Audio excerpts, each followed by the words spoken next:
You probably think the days of old school, all-you-can-eat buffets have gone the way of $1 a gallon gas. Well, think again. Vegas still has a trick or two up its sleeve, places where you can fill your plate and keep your wallet intact. Today, we're taking you to one of them. Most days, this spot puts out a solid breakfast buffet for $16.95, as long as you've got their free club card, which takes just a few minutes to get. But on weekends, from 9 a.m. to 3 p.m., for just $32.95, things get a little more interesting. Let's just say, if you like all-you-can-eat prime rib, carved fresh, and 2 free champagne glasses per person, well, you'll want to stick around. And if you prefer evening dining, well, there's another AYCE Prime Rib version for the same price, Saturday through Thursday, from 4 p.m. to 9 p.m. So hold on to your hat and buckle up. We're headed to the Garden Buffet at South Point. It's been part of our rotation for years, and today, we're bringing you along for the ride. Craving a little Thanksgiving, even if it happened to be July? Well, no worries, you'll find it here no matter the season. The turkey is juicy, tender breast meat sliced fresh at the carving station. The gravy is rich and homemade, perfect for topping the buttery mashed potatoes. No instant spuds here. The stuffing? Well, it brought back memories. One year our kitchen was being remodeled, so we had Thanksgiving dinner at our neighbors, the Cartolucci's. My mom, always looking to one-up Maria Cartolucci, muttered to me as we were walking up to their door, "Watch, I'll bet Maria will serve stovetop dressing." Sure enough, she did. That was the first time stovetop had passed my lips, and only because I was too polite to say no. Well, I'm pretty sure what they had here today is its cousin, maybe twice removed. Kinda dry, clumpy, and bland. But not the end of the world if you pour some of the gravy on top and get out the salt shaker. We picked up a number of items at our first pass by the carving station. Let's start with the rotisserie chicken. I've had it here when it was so dry and flavorless, if stacked, it could have been mistaken for firewood. But not today. It's juicy, tender, and seasoned all the way through. And the skin? Crispy, golden, downright irresistible. Since my mom's not here to scold me, I peeled that glorious skin right off and ate the whole thing. Reminded me of an Eric Cartman scene right out of South Park. Next up, the pork roast. Also, pleasant surprise. It's juicy, not dried out from sitting under the carving lights too long. They offer 2 mustard sauces. One's a smooth, slightly sweet, creamy mustard. The other is a hearty whole grain. I mixed them together and got a little zing, a little tang, and a whole lot of flavor. Now the barbecue ribs. Slowly cooked? Check. Falls off the bone with a little bite left? Check. Tastes like liquid smoke? Check. Oh wait, that last one's not exactly a good thing. Still, for a buffet, they're perfectly serviceable. Just don't expect championship quality barbecue. The barbecue sauce was decent, but again, you could only dash your hopes at a competition win. Sort of the same feeling we get every time YouTube reminds us that 60% of our viewers aren't subscribed. Subscribing is free, helps us grow, and lets us keep bringing you more of the good, the bad, and the delicious. And when you do subscribe, be sure to tap the notifications bell so you won't miss any of our new reviews. YouTube doesn't always notify you otherwise. And hey, YouTube just added a brand new feature called Hype. It's an easy way to show support for videos you love. So if you enjoy what we do, give this video a hype. It really helps us reach more food lovers. And if you'd like to go one step further, you can always buy us a coffee using the link in the description below. Every little bit helps us keep exploring more great Vegas eats. Well, I'll be honest. I was hesitant to grab anything from the Mexican section.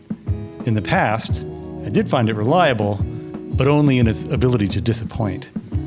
For the sake of the review, though, I gave it another shot, took one for the team. And surprisingly, I'm glad I did.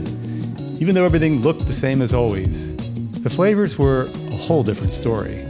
The enchilada, usually a rubbery, flavorless mess, was actually delicious today. It was stuffed with tender, shredded real beef and had seasoning that actually popped. And the sauce was bold, flavorful, and not that canned version they topped it with in the past. And the Spanish rice not only looked like Spanish rice, finally tasted like it as well. And the tamale, which usually tastes like a warm whisper of nothing, was actually something special today. It reminded me of what your best friend's abuelita would make at Christmas. stuffed with carnitas and packed with flavor. Now the taco, well, still needs some work. It's the one item that obviously missed the upgrade memo. And the beans? Let's just say they're fresh from a can. But overall, some definite improvements at the Mexican station. And if you're a fan of menudo, well, they haven't performed in Vegas since 2024 and as yet have announced no plans to return, so you're out of luck. But this menudo soup? Well, do not skip it. Some of my Mexican friends on the food blog even swear it's the real deal. The broth is bold and deeply flavorful, loaded with tender tripe cooked just right and hearty hominy. It's a rich, comforting bowl that tastes like it came straight out of a Mexican abuela's kitchen. I wasn't too surprised since this has always been one of my go-to items at the buffet. Glad to see this still ranks high. So, the Italian sausage with peppers and onions. Well, shockingly good. The sauce is well balanced, the sausage is flavorful and actually tastes like something you'd find at a street fair in Brooklyn. The chicken piccata, on the other hand, looks like it lost the will to live about an hour ago.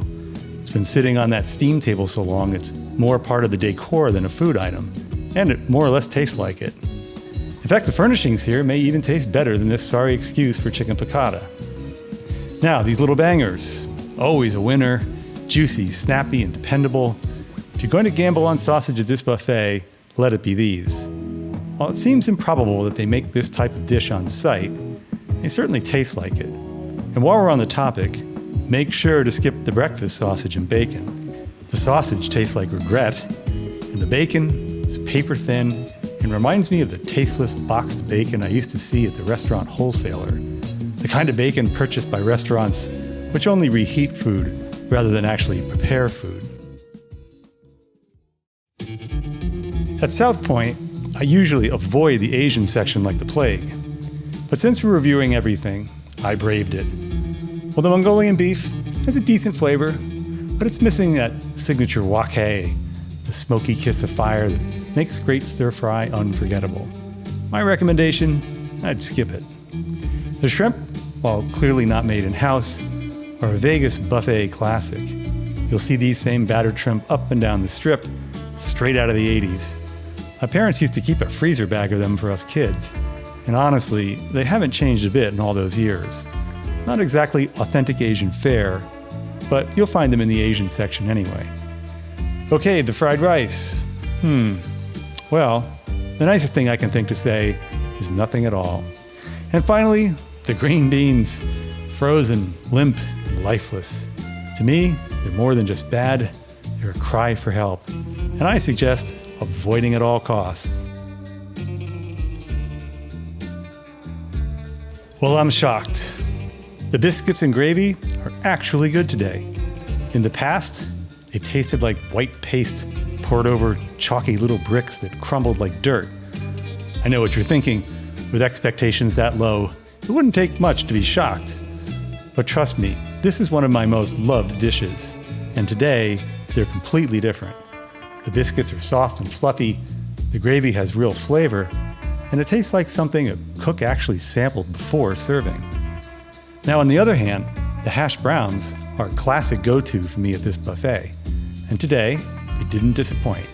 Crispy edges, soft centers, and seasoned just right. One of the most consistent winners at this buffet. As for the scrambled eggs, well, they've seen better days. I found them dry, chopped up into tiny bits, and tasted as though they shook off their mortal coil hours ago. Let's just say if the biscuits and gravy are the heroes of this plate, the eggs are the supervillains.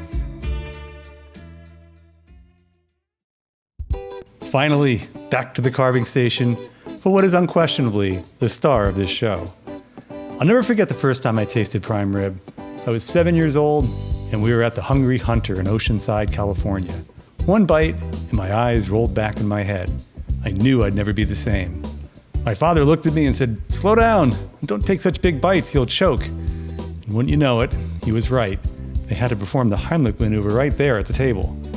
I remember I told my dad that the experience had taught me two things. One, the Heimlich maneuver works. And two, prime rib is so good, it's worth risking life and limb. He chuckled and added, Too bad it also didn't teach you to listen to your father. Anyway, I digress. Getting back to the buffet, I'm not going to sugarcoat it. There have been plenty of visits here where most of the buffet was borderline inedible, and I walked away having eaten nothing but prime rib. And honestly, that was fine by me, given the usual quality of the prime rib and the price. Over the past 8 years, I've probably been to this buffet 40 times, and one thing has been remarkably consistent. The prime rib is top-notch. Sure, every once in a while it's not great, but I've learned to ask for them to break out another rib or to simply wait until I see a new rib appear and then race up to the carving station. That's why if you were ever to see us here, it would be in one of the tables right next to the prime rib. They use a solid quality cut with just the right fat-to-meat ratio. It's seasoned with coarse black pepper and a healthy layer of salt on the fat cap. And it's always tender, juicy, and marbled just right. If you're a prime rib fan, well, this is the dish you can bank on. Today, no exception. One of the best things about South Point is that it's like the Burger King of buffets. You really can have it your way. If what's on the carving board is too well done for your taste, just ask. They'll gladly bring out a fresh roast. Prefer it more well done? They'll toss it on the grill for you. Want it sliced paper thin or thick enough to make it an effort to haul back to the table? Just say the word. I like mine thick and still mooing. Funny story, while we were sitting at our table, I overheard a man say to his wife, "You won't believe what I just saw. Some guy asked him to bring out a whole new roast because the prime rib was too well done. And then he had them carve off this giant slab. Can you imagine? The nerve!" He had no idea I was sitting right behind him, happily devouring that exact hunk of meat. And let me tell you, it was worth the effort. The prime rib today was as good as ever. Tender, savory, full of umami, and capped with a glorious golden crust of fat. It was so well seasoned, I didn't even need the au jus. But just in case, I always get a little on the side. And of course, horseradish. Honestly, if everything else in the buffet were terrible, sometimes it has been, the prime rib alone makes the buffet worth the price of admission. You're not going to find a better all-you-can-eat prime rib deal in Las Vegas, period. Coming off the heels of the uber savory prime rib, I sometimes find the need for something carby and sweet. But while these filled the bill on paper, well, they were a total fail in reality. They're stiff, lifeless, and edging into rubber territory. If you're truly craving pancakes, do yourself a favor and look elsewhere. Las Vegas has far better options. Try Winnie and Ethel's, or the Omelet House, or the Parlor. All of them serve flapjacks that actually make you want to take a second bite. These, I suggest you skip. Soft, pillowy, and fresh. This is what French toast should feel like. If you're lucky and you get there just as a new pan comes out, they can resemble that. But otherwise, once they've been in the steam tray for more than 10 minutes, well, they get soggy and lifeless. Today, I waited until a fresh pan came out, picked down a little bit to get past the leftovers from the previous pan, and these had that classic egg dip with just a whisper of cinnamon. Not overdone, just enough to remind you it's breakfast. Unfortunately, there's not a berry in sight. Strawberries, no blueberries, and even a lonely raspberry. A little fruit would have made it better. Still, if you're craving breakfast, these can scratch that itch, if the timing is right. Just next time, bring your own berries. I used to dread this part of the meal at South Point. For years, dessert meant dry, lifeless slices of pie and sad little cakes that tasted as though they were trucked in from a soulless factory in the middle of nowhere. But I imagine after years of bad reviews and enough complaints to fill a suggestion box the size of a Buick, and of course, our earlier reviews, someone finally listened. Today, dessert is a different story. Many of the sweets are now made in-house, and you can taste the difference. I absolutely love the coffee cakes. They rotate through a few types: classic crumb, cinnamon, chocolate chip, even blueberry. And every one of them is delightful. Moist, tender, and topped with that perfect golden crumble. If they are made in-house, then whomever they hired to bake these, well, they deserve a raise. Today's dessert selection also included a chocolate sheet cake and a cherry strudel. Visually, both look promising. The strudel isn't going to replace anything you'd find in a Bavarian bakery, but for a buffet in Vegas, it'll do in a pinch. The pastry was flaky, and the cherry filling had enough tartness to keep things interesting. Now, the chocolate cake. Well, it looks the part, tall, dark, and handsome, but once you take a bite, you'll realize it's still a work in progress. The cake is okay, but the frosting is where things fall short. It lacks those deep, bitter cocoa notes that make a chocolate dessert truly addictive. Still, I give them credit for trying. And hey, if they want a killer recipe, I'm happy to pass one along. But let's bring it back to the highlight, those coffee cake loaves. I'm working on a slice of the chocolate chip one now, and it's moist, rich, and full of flavor. The blueberry version is just as good, bursting with real berries and not overly sweet. Honestly, these loaves alone are reason enough to save room for dessert. Maybe next time I'll pick a few berries out of this coffee cake and put them with my French toast. I know they don't make the pies in-house, but I still can't resist grabbing a slice of pumpkin pie. It is one of my favorites. The filling tastes just like what you'd expect, straight from the can, but honestly, it's not such a bad thing. It's that classic flavor we all grown up with, and for a store-bought pie, it holds its own. The real issue here is the crust, and this is where things go off the rails. It's thick and heavy, kind of the 57 Chevy of crust, and has that unmistakable taste of artificial shortening or whatever factory-made mystery fat they've used. So as much as I like pumpkin pie, I won't be trying this one again anytime soon. I love good ice cream, but what they offer here is just okay. Not the worst I've ever had. Certainly not something to skip if you're looking to appease a cold and sweet craving. I went with the chocolate, and it immediately reminded me of those fudgesicles I used to eat as a kid. Do you remember them? I'd love to hear in the comments below. For sure, they're nostalgic, but don't expect the deep, dark chocolate richness you'd find in the gelato at Wicked Spoon, which still in my book sets the gold standard for buffet ice cream in Vegas. I also tried the creme brulee ice cream, and while it's decent, it doesn't deliver that wow factor. Same goes for the rum raisin. It's perfectly serviceable, but if you own Haagen-Dazs stock, there's no need to put in a sell order. The lemon sorbet, though, well, that's the standout. Cool, bright, refreshing, and it actually tastes as though it were made with real lemon and zest. If you're going for anything here, that's the flavor worth several return visits. With my X-ray vision, I spotted a new full slab of prime rib that had just arrived at the carving station, calling my name. With the best of intentions, I swore I'll just get one piece today. But where prime rib is concerned, I find myself powerless to resist its allure, and so I had to return to the scene of the crime and grab yet another piece. But honestly, after the first slice, I already knew. As a moth to a flame, I'd find myself back at the carving station for round 2 before the day was done. Once again, I asked for a thick slice, because if you're going back for seconds, you might as well go all in. Carver didn't blink an eye. She grabbed the knife, sliced into the new roast, and handed over a generous slab of perfectly pink, fat-rimmed prime rib, the type which has you drooling in your dreams. Back at the table, I dove in as though it were my last supper. The crust on the fat cap still had that bold, peppery bite, and the fat was rendered just right. Rich, salty, and buttery soft. South Point is a treasure for prime rib lovers. It's just pure prime rib bliss. As I sat down, a fellow guest passing our table, who had obviously been keeping an eye on us while recording this video, whispered to me, "Don't forget to try the bread pudding." I must confess that in all the many times I've frequented this buffet, I've never dared to try the bread pudding.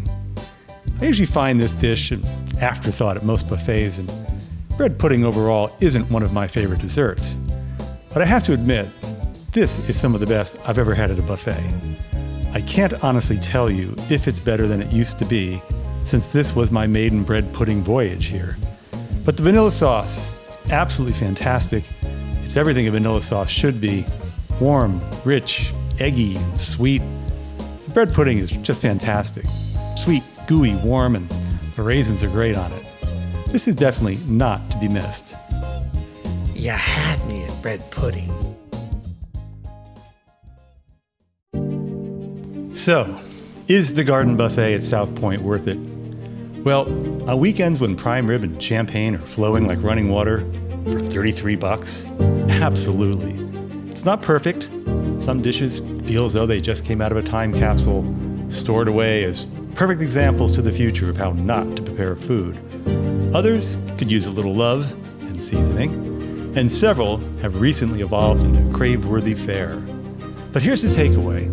The highs are genuinely high. The prime rib is stellar, and by far the star of the show.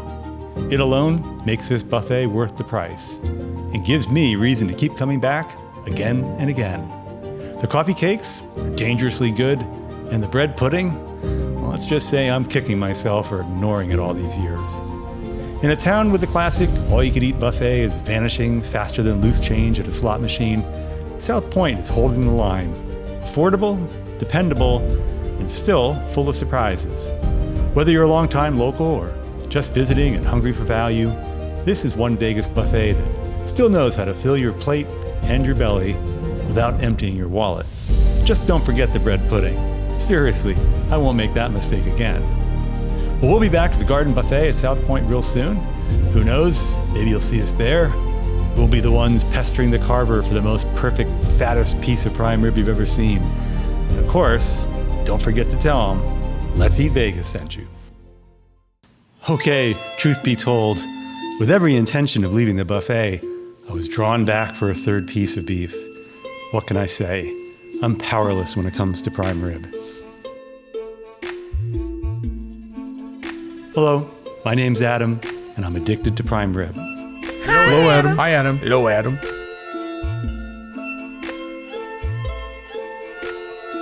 This would be a good time to hit the notifications bell so you get a reminder when the next review becomes available. And of course, it's always a good time to like, subscribe, comment, or share. It's free to do so, and it helps us to grow and to bring you more reviews. Until we eat again, bon appetit!